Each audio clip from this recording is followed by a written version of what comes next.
Every year we apply macronutrients to our fields, just hoping we can get that bumper crop we've always dreamed of.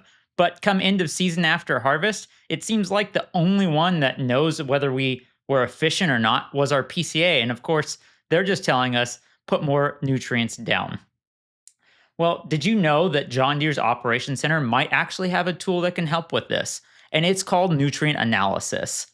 In nutrient analysis, we can actually break down our total macronutrients applied as well as our use efficiency.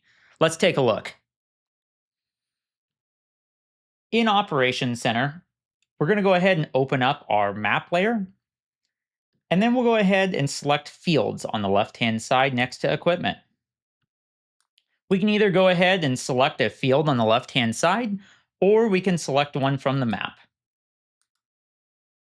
Once we select our field, on the left-hand side, we want to go to Field Analyzer. Once the Field Analyzer has loaded, we'll go ahead and select the drop-down, and we want to go ahead and scroll all the way up and select Nutrient Analysis.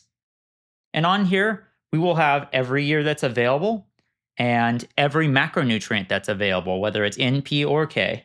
So here you can actually see we have the nitrogen applied as well as the nitrogen use efficiency.